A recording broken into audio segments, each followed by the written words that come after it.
CM Revanth Reddy సొంత జిల్లా కాంగ్రెస్లో రచ్చ మొదలైందా అంటే అవుననే చర్చ మొదలైంది. జడ్చర్ల మాజీ ఎమ్మెల్యే ఎర్రా శేఖర్ తిరిగి కాంగ్రెస్ పార్టీలో చేరబోతున్నారనే చర్చ ఇప్పుడు రచ్చగా మారింది. జడ్చర్ల నుంచి గతంలో 3 సార్లు హ్యాట్రిక్ విక్టరీ కొట్టిన ఎర్రా శేఖర్ చుట్టూ రాజకీయం నడుస్తుంది. ఎర్రా శేఖర్ ఎంట్రీని ప్రస్తుత జడ్చర్ల ఎమ్మెల్యే అనిరుద్ రెడ్డి తీవ్రంగా వ్యతిరేకిస్తూ ఉన్నారు. ఎర్రా శేఖర్ వస్తే తన రాజకీయ భవిష్యత్తుకు ఆటంకం కలుగుతుందనే భయం ఆయనలో హాట్ కామెంట్స్ చేసేలా చేస్తోంది. మోసం చేసి పార్టీ మారిన వ్యక్తులను తిరిగి పార్టీలోకి తీసుకునేది లేదని తేల్చి చెప్పారు. మాటలు మోసుకెళ్లే వారిని రానిచ్చేది లేదు అన్నారు. సర్పంచ్ పదవి కోసం సొంత తమ్ముడిని ఎర్రా శేఖర్ చంపాడనే ప్రచారం ఉందని, రేపు ఎమ్మెల్యే పదవి కోసం తనను కూడా చంపొచ్చు అంటూ వివాదాస్పద వ్యాఖ్యలు చేశారు అనిరుద్ రెడ్డి. మోసం చేసిన వాడు ఎలక్షన్స్ ముందు వాళ్ళని ఖచ్చితంగా తీసుకోమని చెప్పి కూడా చెప్పడం జరిగింది. ఇప్పటి వరకు ఫ్యాక్షన్ రాజకీయాలు లేవు. కొంతమంది అంటే ప్రజలు మాట్లాడుకుంటున్నారు, సొంత తమ్ముణ్ణి ఒక సర్పంచ్ పదవి కోసము సొంత తమ్ముని చంపిన వాళ్ళు రాజకీయాలు ఉంటే రేపు ఎమ్మెల్యే పదవి కోసము నన్ను కూడా చంపొచ్చు అంటే నేను జెడ్ కేటగిరీ అడగాల? మా పిసిసి ప్రెసిడెంట్ సీఎం గారిని పోయి జెడ్ కేటగిరీ అడగాల? ఇలాంటి వాళ్ళ కోసం అలాంటి ఏవి జరగవు. సీఎం గారు కానీ పిసిసి ప్రెసిడెంట్ క్లారిటీతో ఉన్నారు. పార్టీని మోసం చేసి పోయిన వాళ్ళు, సంచులు తీసుకొని పోయిన వాళ్ళు, ఇక్కడ అక్కడ తీసుకున్న వాళ్ళకి చోటు లేదు.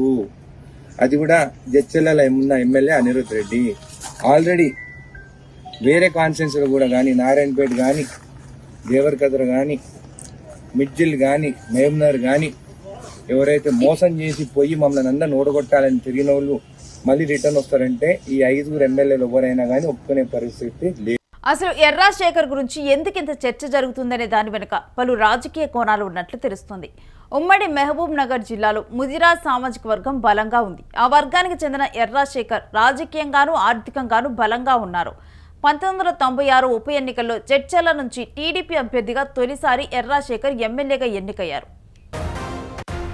ఇక ఆ తర్వాత వరుసగా కూడా 1999 ఎన్నికల్లో గెలిచారు. ఇక 2004 ఎన్నికల్లో ఓడిపోయారు. తిరిగి 2009 ఎన్నికల్లో విజయం సాధించారు.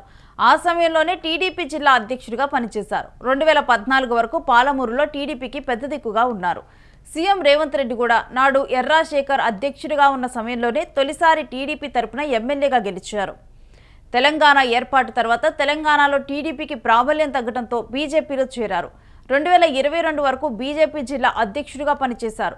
కానీ అక్కడ ఉండలేకపోయారు. బండి పర్యటనలో తనకు గౌరవం దక్కలేదంటూ పార్టీకి రాజీనామా చేశారు.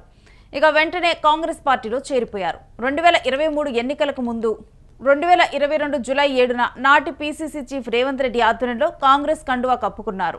నాడు శేఖర్ చేరికను కోమటిరెడ్డి వెంకటరెడ్డి తీవ్రంగా వ్యతిరేకించారు. నేర చరిత్ర ఉన్న వాళ్లను ఎలా చేర్చుకుంటారంటూ మండిపడ్డారు.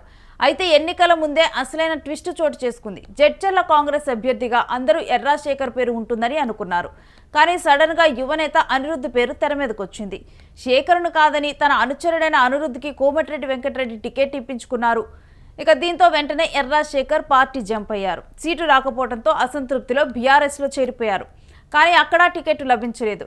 సిట్టింగ్ ఎమ్మెల్యే లక్ష్మారెడ్డికి కేసీఆర్ టికెట్ ఇవ్వడంతో మరోసారి నిరాశకు గురయ్యారు. కొద్ది రోజులుగా సైలెంట్ మోడ్లోనే ఉన్నారు ఆయన.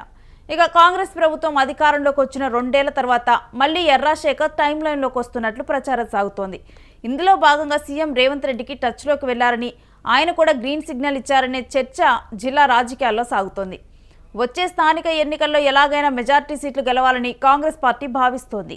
ముఖ్యంగా సీఎం సొంత జిల్లాలో క్లీన్ స్వీప్పై ఫోకస్ పెట్టింది. బలమైన ముదిరాజు సామాజిక వర్గ నేపథ్యం ఉన్న ఎర్రా శేఖర్ లాంటి నేతలు పార్టీలో ఉంటే ఓట్లు రాబట్టొచ్చనేది సీఎం ఆలోచన అనే ప్రచారం సాగుతోంది. అందుకే ఎర్రా శేఖర్ చేరిక ఉంటుందనే చర్చ నడుస్తోంది. అయితే దీనిలో ఎర్రా శేఖర్ రాజకీయం కూడా ఉందనే చర్చ ఉంది.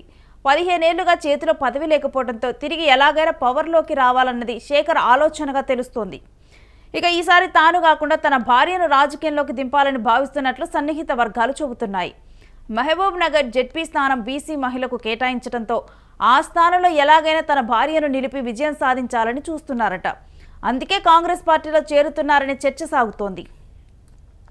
మొత్తానికి ఎర్రా శేఖర్ మరోసారి జిల్లా రాజకీయాల్లో హాట్ టాపిక్గా మారారు. ఎర్రా శేఖర్ కాంగ్రెస్ పార్టీలో చేర్చుకుంటే ఒప్పుకునేది లేదని మహబూబ్ నగర్ కాంగ్రెస్ శ్రేణులు జడ్చర్ల హస్త నేతలు నిరసన వ్యక్తం చేస్తున్నారు. నాడు పార్టీ ఓటమి కోసం ప్రయత్నించిన వ్యక్తిని తిరిగి ఇప్పుడు ఇలా చేర్చుకుంటారా అంటూ నిలదీస్తున్నారు. మరి ఎర్రాజశేఖర్ ఎంట్రీ ఉంటుందా లేదా అనేది సస్పెన్స్గా మారింది.